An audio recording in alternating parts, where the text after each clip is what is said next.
পিছনে যে খাল আছে ওই খালটা আমরা তো ছোট খাল থেকে দেখছি, এটা বিশাল আকারের একটা খাল।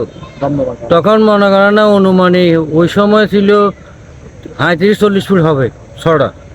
এখন এটা আমরা ছোট তুম বড্ড হয়েছে, খাল ছোট হয়ে গেছে কিন্তু আটা বড্ড হয়ে গেছে। কথাটা বুঝছেন? তো এখন এই খালের পিছনে আমরা ফিসিলা জগতের যত কমিশনার মেম্বার আছে ওদেরকে অনেকবারে বলা হয়েছে, ওরা করব কই, অনেকবারে সাংবাদিক আইছে, এটা নিয়ে অনেক রিপোর্ট হয়েছে, কিন্তু কাজের বেলা কিছু হয় নাই। তো এখনও এই আমরা এবারে দলবদ্ধতা আমাদের রেল লাইনের উপরে পানি উঠছে 3 থেকে 4 ফুট, আমাদের গড়ে উঠছে অন্তত 7 থেকে 8 ফুট। তো আমরা এটা নিয়ে দীর্ঘ আজকে প্রায় 50 বছর স্বাধীনতার পর থেকে এই ড্রেনটা নিয়ে আমরা একটা বিপদে আছি। দমদমা খাল, এই দমদমা খালটা নিয়ে আমরা একটা বিপদে আছি।